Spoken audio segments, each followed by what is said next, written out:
Ladies and gentlemen, Emio The Smiling Man Famicom Detective Club is finally here.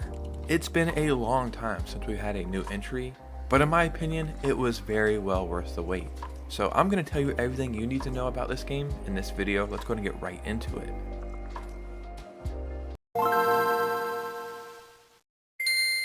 So this would be kind of like a review as well as a video kind of explaining like the mechanics and just how everything works. And I gotta say, this game really surprised me. Like, I had messed around with these games before, but I didn't think they were for me. But now experiencing this, I am all in. So before we get started, if you could hit a like and subscribe, it would truly mean the world to me.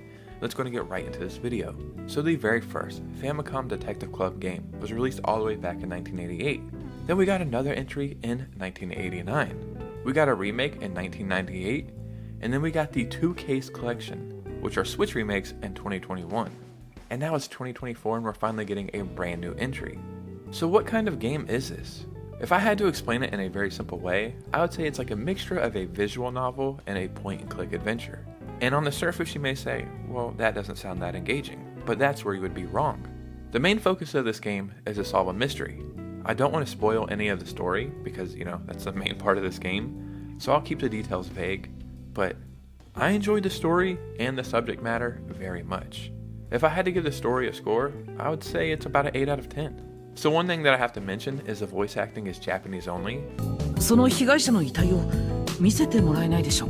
And I understand why it's that way, but since this game is heavily marketed towards the West, I wish they would have had the option to have English voice acting as well, because I think it would have made it a little bit more engaging for Western audiences. Also, the animation did take me a little time to get warmed up to. Sometimes I didn't like it, sometimes I didn't mind it, but as I started playing more and more, I really got used to it, and I think it fits this adventure well. The controls and the gameplay also took me some time to get used to, and at times I found it a little frustrating. You have a bunch of different options of things you can click on the screen, and it can get a little overwhelming, but once you get used to where everything is, it becomes second nature. When I finally took a step back and realized, I'm playing a murder mystery here, so why don't I start really acting like a detective? All the pieces started to fall into place. If you are a detective trying to solve a mystery, how would you play this? You need to use logic. You need to think, how would a real conversation go as well? How would you investigate a crime if it was your job? There are times where it seems very one-dimensional, but you need to look around and pay attention. If you're attentive and give it a chance, the story really sucks you in, and that's when the game starts to shine. Since you're a detective, you have a notebook so you can take notes, and it's a really helpful feature. It helps you remember names, faces, and details. So I recommend flipping through it often because it really is there for a reason. There are certain parts of the game where you think you've done everything you can do, but you won't progress or you won't move forward. And that's when the game got a little frustrating for me.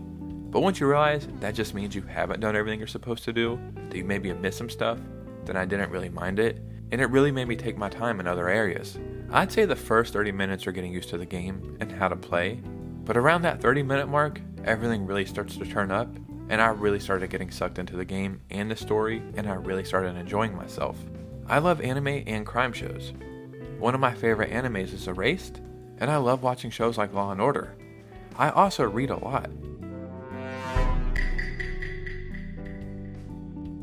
So a game like this is probably going to be something appealing to someone like me, but you have to remember, this game is not for everyone, and that's okay, because not everything is for everybody. So if you think you're forcing yourself to play it, you're probably not going to enjoy it.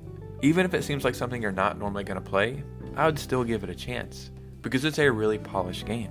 I'll be honest, part of the appeal for me was just because of the long history of this franchise.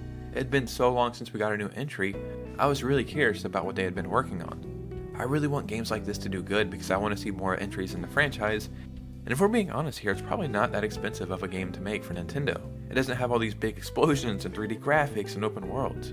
But by no means does that mean it's a bad game.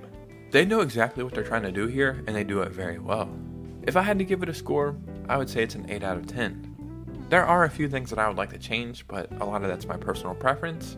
So yeah, I recommend this game 100%. Ladies and gentlemen, in the comments below, let me know if you picked up this game, if you're going to pick up this game. If you enjoy games like this, just start a conversation. If you could, follow me on Twitter and Instagram. I'd really appreciate a follow, and you guys know me, I'll see you soon with a new video. Peace out.